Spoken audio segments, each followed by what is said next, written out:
Okay, so we moved here more than 8 years ago, 8.5 years ago, learned Russian for a year and then moved to the east of the country.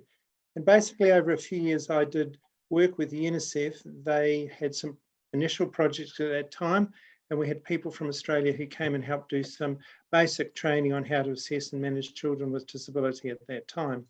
But over a period of time, we collected data on children we saw at a major hospital that I work at, which usually has up to about 160 disabled children for 2-week periods of treatment. This is part of the old sort of Soviet heritage. This is what they used to do. What we worked out was about 80% of those children had cerebral palsy. And as we analysed our data, we realised that between 30 and 40% had dyskinetic cerebral palsy due to damage of the basal ganglia, and at least half of these gave a clear history of neonatal jaundice. And this is the picture of kernicterus that we really don't see in the West at all. So about 30% of these had pretty clear-cut, just dyskinetic CP, and another about 8-9% had a picture of both spastic CP and dyskinetic CP. And dyskinetic CP is really an incredibly disabling condition. So that's what we sort of discovered.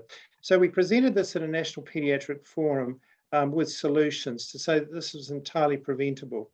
And so some of the things that came out of that were that a number of key players worked out that they could actually do something at a government level. And I actually helped them rewrite their NTD policy for women who are rhesus negative blood groups, which is about 5% of the population here. And that was completed in 2017. For those of you who are not aware, in the past in the West, mothers who were rhesus negative had rhesus positive fathers. The first and second pregnancies usually go all right, but after that, there's a high risk of the mothers developing what's called rhesus isoimmunization, where they develop antibodies to the rhesus positive blood that's in their infants. And this can cause severe neonatal jaundice. And historically in the West, this has been a major cause of kernicterus. But we do exchange transfusions. And I guess in my time as a pediatric registrar and pediatrician, I've done between 50 and 100 of these, but I haven't done any since about 1990 because we just don't see this anymore, because the issue of giving NTD to mothers after birth, and in some countries they give it at 28 weeks as well, it has a 96 to 98% effectiveness at eliminating the risk of mothers who are rhesus negative with rhesus positive fathers developing antibodies. So further along, we were doing a clinic at one of our major peripheral centres when we gave a talk on neonatal jaundice and realised that at this hospital where they have 3,500 deliveries, they have one set of phototherapy lights. And the question one of the doctors asked, what do I do if I've got five babies who need treatment? Which one do I treat?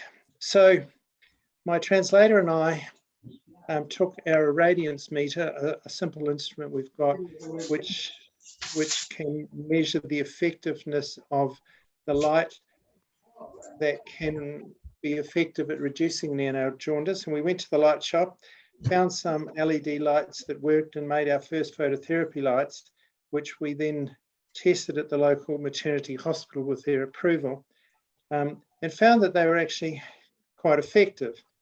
So during COVID lockdown last year, we basically developed these further and ended up making another 50 units and had permission to distribute them locally into a neighbouring province. They're highly effective, made with locally occurring materials, basically plywood, steel, and then just the lights and wiring and switches and stuff.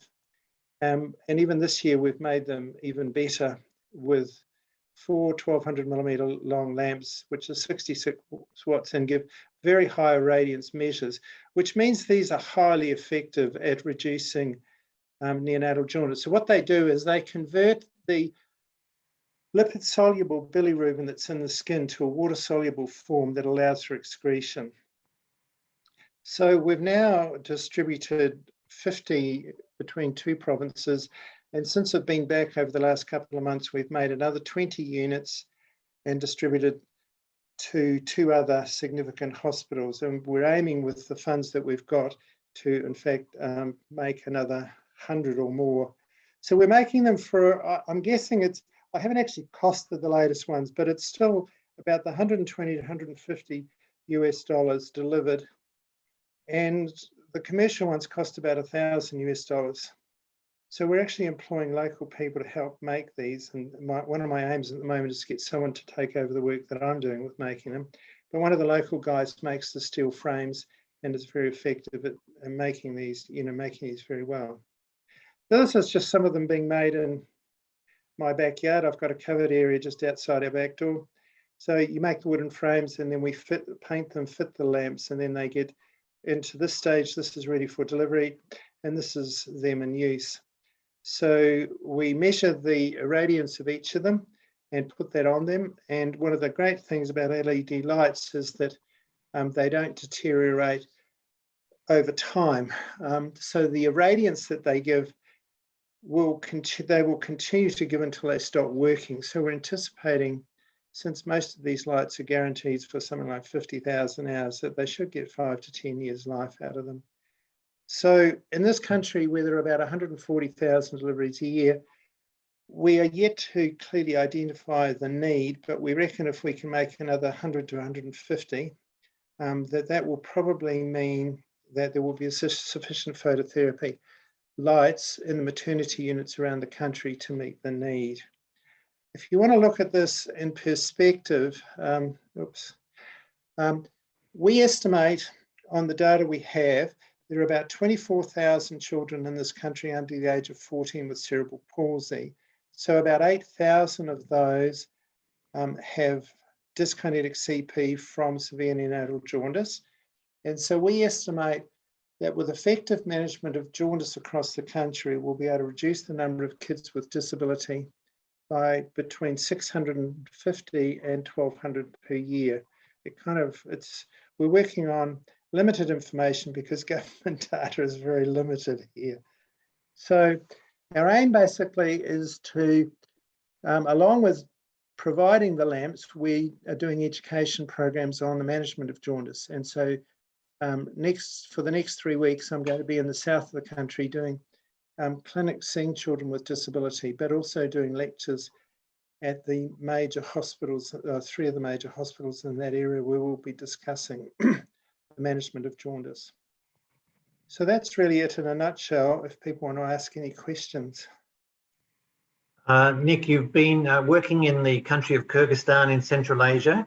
Can you just give us a general picture of how the health system works or functions relative to the Australian one? One word, very poorly. People generally get a lot of poor outcomes. The morbidity from hospitalisation here is high. You can't guarantee you're going to get care. The medical education system is very poor. People pay bribes to get through. It's the old Soviet system was very didactic. You learn stuff rote learned, and then the people I work with have very few skills at problem solving, and that's been one of the big issues we've been bringing in with teaching. So while we still give lectures, we give lectures and then we give problems and get them to try and solve them, because their problem solving skills are very poor. It's really been interesting to see how the young doctors are really loving getting into that problem solving mode. Some of the older doctors are very sort of, we just do what we were told. And I guess in Soviet times, if you didn't do what you were told, you got shipped to Siberia.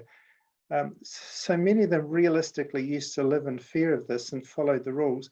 But the young doctors we're training are so keen to learn and to develop their skills in problem solving.